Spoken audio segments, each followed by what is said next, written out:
السلام علیکم friends, welcome back to top smarties drama serial توبہ۔ صدیقی صاحب انمول اور کمال احمد کی شادی کے لیے رضامند ہو گئے۔ جب اس کے گھر میں یہ سب بتانے کے لیے گیا تو اپنی آنکھوں سے کمال احمد کے کارنامے بھی دیکھ لیے۔ کمال احمد وہاں ایک لڑکی کے ساتھ گمسم تھا، اسے تو یہ تک احساس نہ ہوا کہ صدیقی صاحب کھڑے اسے دیکھ رہے ہیں۔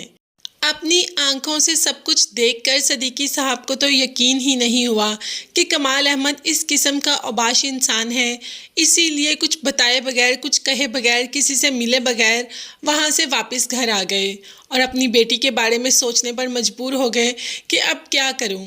دوسرے ہی دن جب انمول آفس جانے لگتی ہے تو صدیقی صاحب کہہ دیتے ہیں کہ تم آفس نہیں جاؤ گی، ریزائن کر دو۔ جبکہ کہا انمول نے کہ بابا اگر میری کمال احمد سے شادی ہونے والی ہے تو میں آفس سے ریزائن کیوں کروں؟ جس پر صدیقی صاحب نے کہہ دیا کہ تمہیں کہہ دیا ہے نا، ہر بات بتانا ضروری نہیں ہوتا، اور پلیز تم میری مجبوری کو سمجھو، اور آج کے بعد تم آفس نہیں جاؤ گی اور تم کمال احمد کو ریزائن بھیج دو گی، اب تم وہاں پر جاب نہیں کرو گی۔ یہ کہہ کر صدیقی صاحب وہاں سے چلے جاتے ہیں۔ یہاں پر فرینڈز یہ بتاتے چلیں کہ شانی کا باپ، جو کہ شانی کے ہاتھ کا ایک پیسہ بھی نہیں لیتا تھا، آج جب شانی نے اپنی محنت کی کمائی اپنے باپ کے ہاتھ پر رکھی تو باپ تو خوشی سے ہی جھوم اٹھا، اور ماں بھی۔ باپ کو تو بہت زیادہ گرو محسوس ہو رہا ہے اپنے بیٹے کی محنت کی کمائی دیکھ کر۔ وہ تو پہلے ہی کہتا تھا کہ محنت کا 1000 روپیہ لاکھوں پر بھاری ہوتا ہے، اور اس میں کوئی شک نہیں کہ محنت سے کمایا ہوا 1 روپیہ بھی ہزاروں روپے پر بھاری ہو جاتا ہے۔ اب تو شانی اتنا سمجھدار ہو گیا ہے کہ سب سے پہلے وہ شازیہ کی شادی کرنا چاہتا ہے۔ ماں کا تو اپنے بیٹے کے لفظوں پر کبھی کبھی یقین ہی نہیں آتا کہ یہ میرا ہی بیٹا ہے جو سب کی اتنی پرواہ کرتا ہے، جو اپنے سے پہلے دوسروں کا سوچتا ہے۔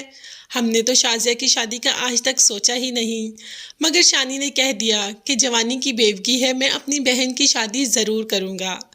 صدیقی صاحب نے امام کو بھی کوئی اچھا رشتہ کہا تھا کہ امام صاحب جب بھی کوئی اچھا رشتہ ہو میری انمول کے لیے ضرور بتائیے گا۔ تو فرینڈز، امام صاحب نے انمول کے لیے بہت ہی اچھا اور بہت ہی مناسب رشتہ ڈھونڈ لیا، شانی کو تیار کر دیا انمول سے شادی کے لیے۔ جب شانی نے کہا کہ مجھے ابھی شادی نہیں کرنی تو امام صاحب نے کہہ دیا کہ یہی صحیح عمر ہے، اور میں نے ایک صاحب کو بلایا ہے، تم ان سے مل لو۔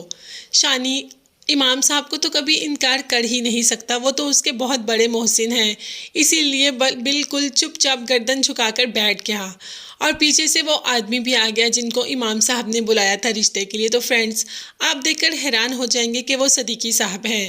اب شانی تو مان گیا ہے رشتے کے لیے، کیا صدیقی صاحب شانی کو دیکھ کر مان جائیں گے انمول سے شادی کے لیے؟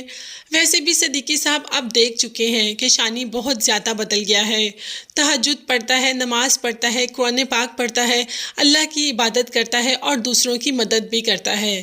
تو صدیقی صاحب اپنی آنکھوں سے دیکھ تو چکے ہیں کہ اپنی بیٹی کا رشتہ دینے کے لیے رضامند ہو جائیں گے شانی کو۔